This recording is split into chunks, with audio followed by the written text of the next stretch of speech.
Welcome back. In this video, we'll be talking about linear functions. A linear function is any function that can be written in this form. Now remember, f of x, that just means y. So this is y equals mx plus b, which is probably familiar to you. M is the slope and b is the y-intercept. The slope of a line represents the amount of change in one variable with respect to change in the other.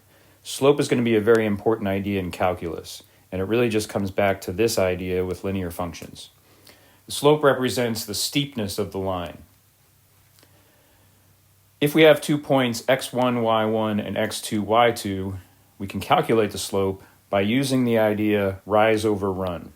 You're probably familiar with that phrasing, and that's important because that tells us that the change in y goes on the top of the fraction. It's a common mistake to mix that up and put the x's on the top instead of the y's. So if you always remember rise over run, that should tell you that the change in y will go on the top. So here is the actual formula for the slope. We take the difference in the y coordinates and divide it by the difference in the x coordinates. Now what that means is the difference in the y coordinates is your vertical change, as shown in this picture, and the difference in the x coordinates is your horizontal change.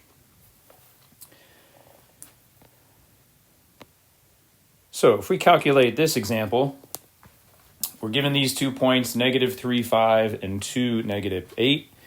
We take the difference in the y coordinates, -8 minus 5, and the difference in the x coordinates, 2 minus -3.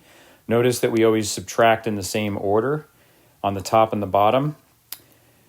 Be careful with the minus sign when you subtract 2 minus -3. So that's really 2 plus 3, so you get 5. So our slope here is -13/5. And what that means is that y decreases by 13 units if x increases by 5 units. So that's shown in this picture. Y will decrease by 13 units if x increases by 5 units.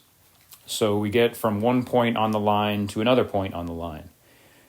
It also means that y can increase by 13 units if x decreases by 5 units.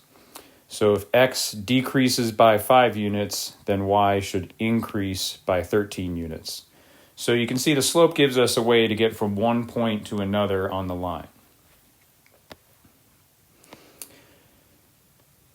So let's say we want to sketch the graph of this line. Now this doesn't look like y equals mx plus b, but you could rearrange that to get it in the form y equals mx plus b. If you solve that for y, you'll get something that looks like y equals mx plus b. So if we want to graph this, the easiest way to graph it is to find the x and y intercepts. And once we have the two intercepts, we can just connect the dots to get the graph of the line. Now remember, to find the x-intercept, we let y be 0, and to find the y-intercept, we let x be 0. So up here, if we let y be 0, we're going to plug in 0 for y, and we're just solving the equation 5x equals 8, so we get x equals 8/5, and here is the point that represents our x-intercept. It has an x-coordinate of 8/5 and a y-coordinate of 0. Down here, if we're letting x be 0 to get the y-intercept, we plug in x equals 0, and we're really solving the equation -7y equals 8, so we get y equals -8/7. So here is the point that represents our y-intercept. It has x coordinate 0 and y coordinate -8/7. So if we take those 2 points and plot them, we just have to connect the dots. So there's a good sketch of our line. It's not drawn to scale, but we've got the two intercepts labeled, so everything makes sense. So let's say we want to find the equation of the line passing through these two given points, 1, -3, and 5, 9. We're looking for something that looks like y equals mx plus b. So we first need to find the slope m, and then we'll find b. So to find m, we're going to use our formula for the slope, the change in the y coordinates over the change in the x coordinates.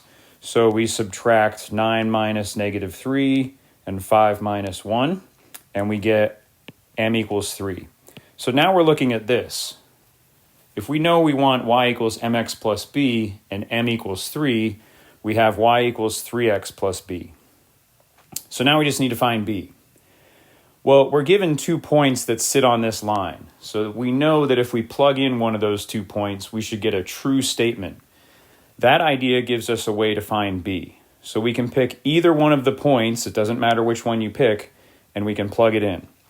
So if we choose 1, negative 3, just to choose the first point, we can plug in x equals 1 and y equals negative 3, and that's shown right here. And that'll give us a way to find b. So if we plug in x equals 1 and y equals negative 3, we get b equals negative 6. So this is the equation of our line. The question says, find the equation of the line. That's this answer.